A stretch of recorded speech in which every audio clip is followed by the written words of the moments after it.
Good morning बच्चों। Nelson Mandela का chapter पढ़ रहे थे और अभी तक वो हमें बता रहे थे 10 मई की घटना के बारे में, किस तरह से वो समारोह चल रहा था, उन्होंने शपथ ग्रहण की। The day was symbolised for me by the playing of our two national anthems. वो दिन मेरे लिए सिम्बोलाइज था यानी प्रतीक था, क्योंकि उस दिन दो नेशनल एंथेम प्ले किए गए थे। जनरली एक देश का एक ही नेशनल एंथेम होता है, लेकिन साउथ अफ्रीका में उस समय दो नेशनल एंथेम थे।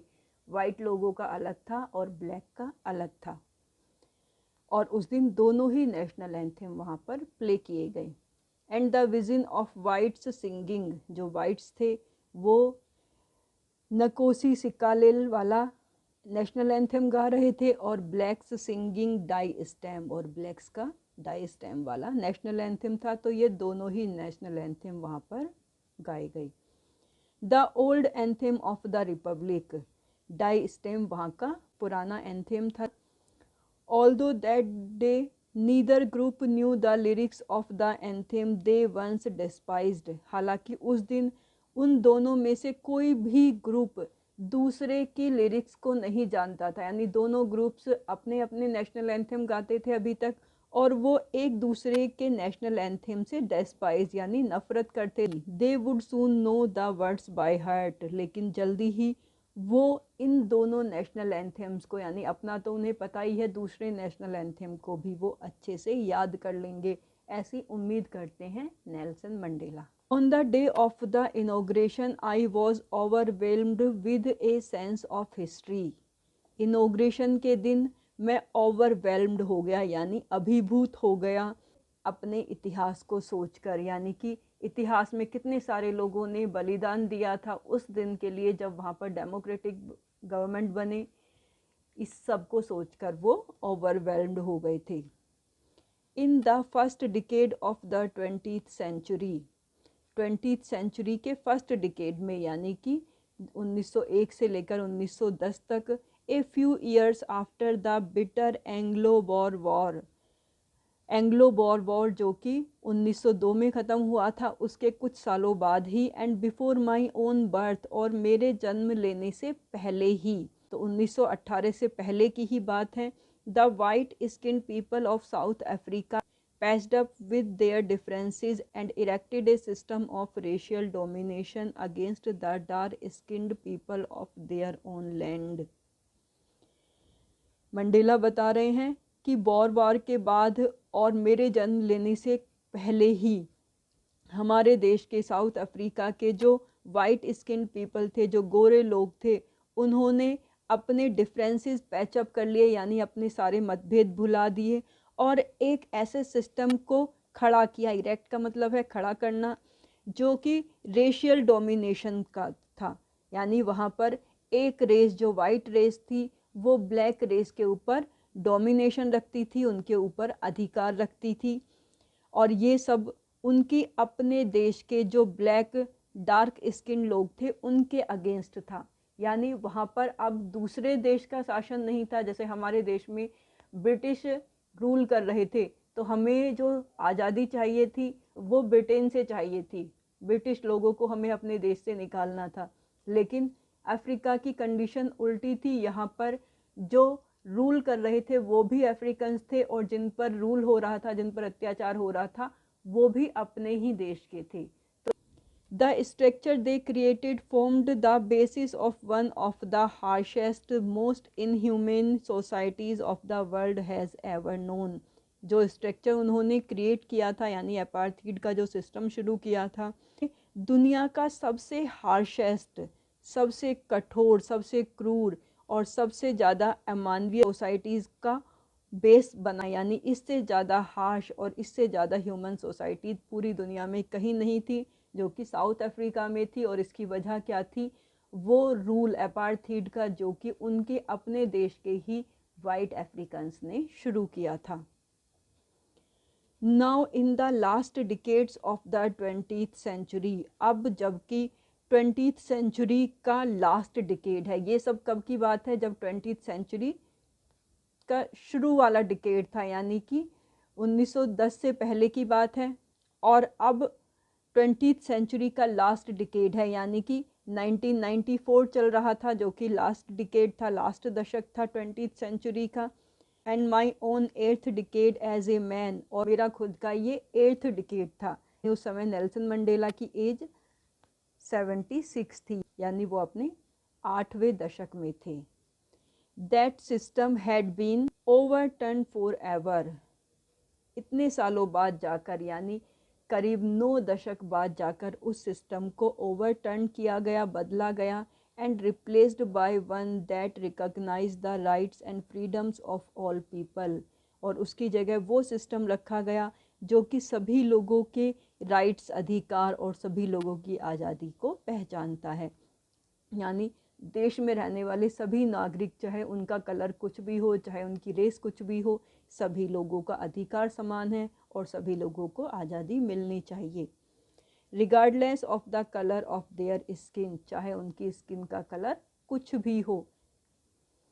That day had come about through the unimaginable sacrifices of thousands of my people. Nelson Mandela अपने साथियों को याद करते हैं, उन लोगों को याद करते हैं जिन्होंने बलिदान दिया था, सेक्रीफाइस किया था साउथ अफ्रीका की आज़ादी के लिए। वो कहते हैं कि वो दिन आया है, लेकिन बहुत दिनों के बाद, unimaginable sacrifices of thousand of my people, मेरे लोगों की, यानी मेरे देश के लोगों के हजारों बलिदान, और वो बलिदान कैसे थे? अनइमेजिनेबल थे, अकल्पनीय थे।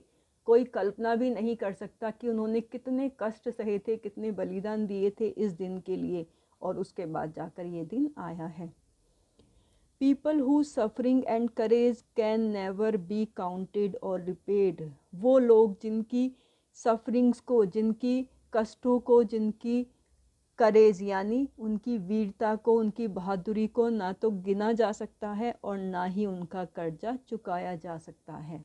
बहुत मुश्किल से उन्हें ये आज़ादी मिली थी, अनगिनत बलिदान देने के बाद, अनगिनत कष्टों को सहन करने के बाद उन्हें ये आज़ादी मिली थी। I felt that day, as I have on so many other days, that I was simply the sum of all those African patriots who had gone before me.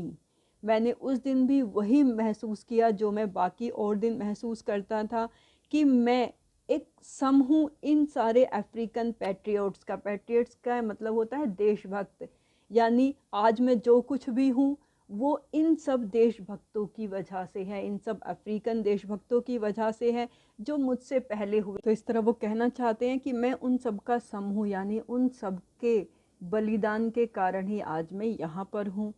आज का जो दिन आया है वो नेल्सन मंडेला के अकेले की वजह से नहीं आया, बल्कि उसमें उन सब लोगों का हाथ है जिन्होंने उस अपार्थीड के खिलाफ संघर्ष किया था। That long and noble line ended and now began again with me. वो लंबी लाइन है, नोबल लाइन है, यानी वो देशभक्तों की लाइन जो है बहुत लंबी है, बहुत ही सज्जन लाइन है, वो समाप्त हो गई थी और मेरे साथ वो फिर से शुरू हुई। I was pained that I was not able to thank them. मुझे इस बात का दुख था कि मैं उन्हें धन्यवाद भी नहीं दे सकता, क्योंकि वो उस समय जीवित नहीं थी। And that they were not able to see what their sacrifice had wrought, और वो ये देखने के लिए जीवित भी नहीं थे कि उनका बलिदान आज क्या चीज़ लेकर आया है, यानी क्या फल मिला है उनके बलिदान का। जो वो चाहते थे, जिसके लिए उन्होंने अपनी जान की कुर्बानी दी, वो उन्हें मिल चुका था, लेकिन ये सब देखने के लिए वो जीवित नहीं थे। इस तरह नेल्सन मंडेला अपने सभी साथियों को याद करते हैं और अपने पहले वाले उन बलिदानियों को भी याद करते हैं जिन्होंने अपने जीवन को कुर्बान कर दिया था। The policy of apartheid created a deep and lasting wound in my country and my people. Apartheid के इस पॉलिसी ने, इस सिस्टम ने मेरे देश में और देश के लोगों में एक गहरा और लंबे समय तक चलने वाला घाव दिया, यानी इसने जो घाव दिया है वो बहुत समय तक रहेगा, वो गहरा घाव है, क्योंकि बहुत ज़्यादा अत्याचार होते थे अपार्थीड सिस्टम में ब्लैक लोगों पर। All of us will spend many years if not generations recovering from that profound hurt. वो कहते हैं कि हम सबको बहुत सारे साल लगेंगे, अगर पीढ़ियाँ नहीं, जनरेशन नहीं तो साल बहुत सारे लग जाएंगे जब हम इस प्रोफाउंड हर्ट से, इस गहरी चोट से अपने आप को उबार पाएंगे। यानी ऐसा नहीं है कि अब डेमोक्रेसी आ गई है तो हम अगले ही दिन ये सारी चीज़ें भूल जाएंगे, वो सारे कष्ट भूल जाएंगे जो उन्होंने सही थे। उसे भूलने में उन्हें काफ़ी समय लगेगा। But the decades of operation and brutality had another unintended effect. लेकिन ये जो ऑपरेशन के और ब्रूटैलिटी के, ये जो अत्याचार के और जो क्रूरता के ये दशक थे, इनका एक दूसरा इफ़ेक्ट भी है जो कि अनइंटेंडेड है, यानी अनचाहा है, लेकिन ये वाला प्रभाव भी है।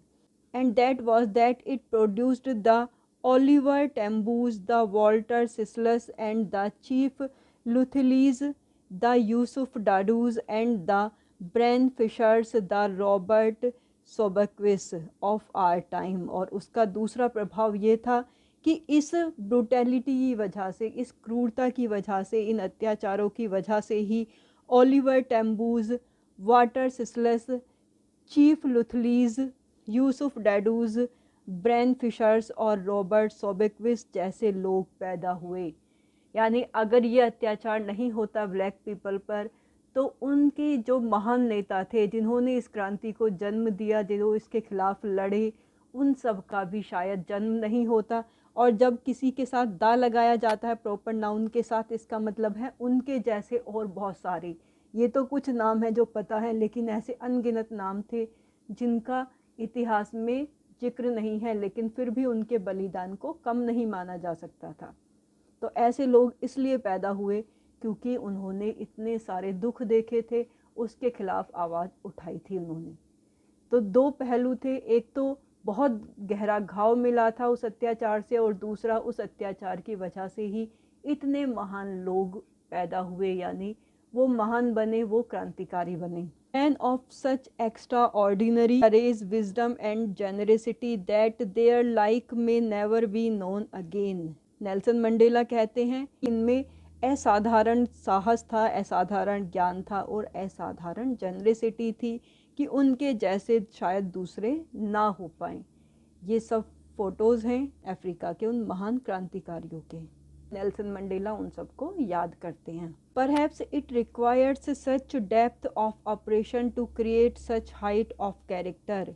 शायद इतनी गहराई चाहिए ऑपरेशन में, अत्याचार की इतनी गहराई की आवश्यकता होती है जो कि इतने हाइट ऑफ कैरेक्टर पैदा कर सके। यानी कि जितना ज़्यादा किसी चीज़ को दबाया जाता है उसका रिएक्शन उतना ही ज़्यादा होता है। ये सब लोग इतने महान कैरेक्टर थे, इतने महान व्यक्ति थे, इसलिए ऐसे बन पाए क्योंकि उन्होंने अत्याचार की गहराई को देखा था। यानी जब किसी को बहुत ज़्यादा सताया जाता है तब उसकी अंदर की जो कैरेक्टर है वो सामने आता है, इसलिए वो सब इतने महान क्रांतिकारी बने।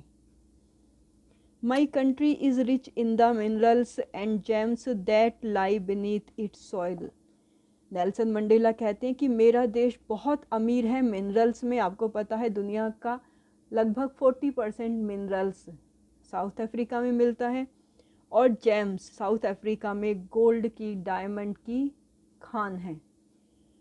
तो इसकी मिट्टी के अंदर बहुत बड़ा खजाना है। But I have always known that its greatest wealth is its people, finer and truer than the purest diamonds. लेकिन मुझे हमेशा ये लगता है कि साउथ अफ्रीका की जो सबसे बड़ी पूंजी है वो उसके लोग हैं, जो कि ज़्यादा फाइन हैं, ज़्यादा अच्छे हैं, ज़्यादा सच्चे हैं प्योर डायमंड से भी। यानी जो प्योरेस्ट डायमंड है, जो सबसे प्योर डायमंड है, उनसे भी ज़्यादा अच्छे, उनसे भी ज़्यादा सच्चे साउथ अफ्रीका के लोग हैं। तो आज यहीं तक, इसके बाद कल करेंगे।